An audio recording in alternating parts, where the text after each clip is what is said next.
Today I have for you the willow, wren, and the bear. Let's start with wren, okay? Wren, a little bird. Gnat, a little bug. Hornet, a mean wasp, okay? Black and yellow wasp. The willow, wren, and the bear. Once in summertime, the bear and the wolf were walking in the forest, and the bear heard a bird singing so beautifully that he said, "Brother Wolf, what bird is it that sings so well?" "That is the king of birds," said the wolf, "before whom we must bow down." It was, however, in reality the willow wren. "If that's the case," said the bear, "I should very much like to see his royal palace. Come, take me there." "That is not done quite as you seem to think," said the wolf. "You must wait until the queen comes." Soon afterwards, the queen arrived with some food in her beak.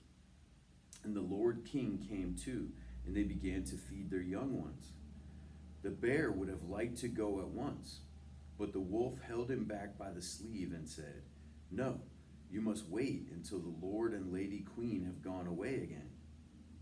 So they observed the hole in which was the nest and trotted away. The bear, however, could not rest until he had seen the royal palace, and when a short time had passed, again went to it. The king and queen had just flown out, so he peeped in and saw 5 or 6 young ones lying in it. "Is that the royal palace?" cried the bear. "It is a wretched palace, and you are not king's children, you are disreputable children." When the young wrens heard that, they were frightfully angry and screamed, "No, that we are not. Our parents are honest people. Bear, you will have to pay for that." The bear and the wolf grew uneasy and turned back and went into their holes. The young willow wrens, however, continued to cry and scream, and when their parents again brought food, they said, "We will not so much as touch one fly's leg. No, not if we are dying of hunger, until you have settled whether we are respectable children or not. The bear has been here and has insulted us." Then the old king said, "Be easy, he shall be punished."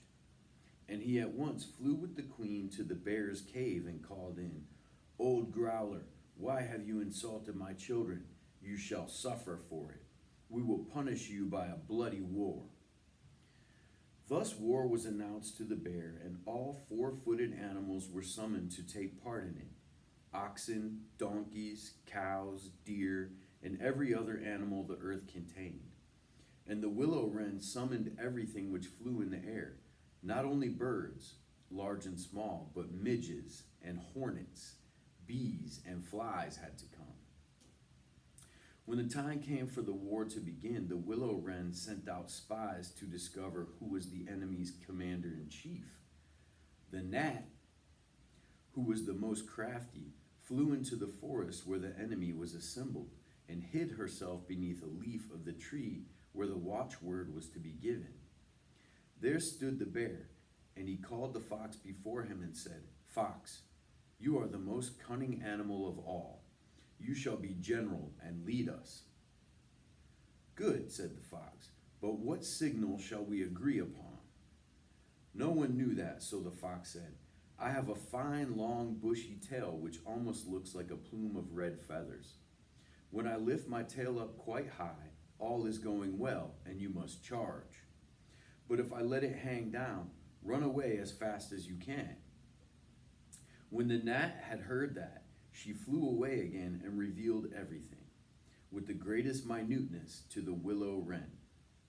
When day broke and the battle was to begin, all the 4-footed animals came running up with such a noise that the earth trembled. The willow wren also came flying through the air with his army, with such a humming and whirring and swarming that everyone was uneasy and afraid, and on both sides they advanced against each other. But the willow wren sent down the hornet with orders to get beneath the fox's tail and sting with all his might. When the fox felt the first sting, he started so that he drew up one leg, in pain, but he bore it, and still kept his tail high in the air. At the second sting, he was forced to put it down for a moment. At the third, he could hold out no longer and screamed out and put his tail between his legs. When the animals saw that, they thought all was lost and began to fly, each into his hole, and the birds had won the battle. When the king and queen flew home to their children and cried, "Children, rejoice, eat and drink to your heart's content. We have won the battle." But the young wren said, "We will not eat yet. The bear must come to the nest and beg for pardon and say that we are honorable children before we would do that." Then the willow wren flew to the bear's hole and cried, "Growler, you are to come to the nest to my children and beg for their pardon, or else every rib of your body shall be broken." So the bear crept there in the greatest fear and begged their pardon. And now at last the young wrens were satisfied and sat down together and ate and drank and made merry till quite late into the night. This story is dedicated to none other than Wren Gressman.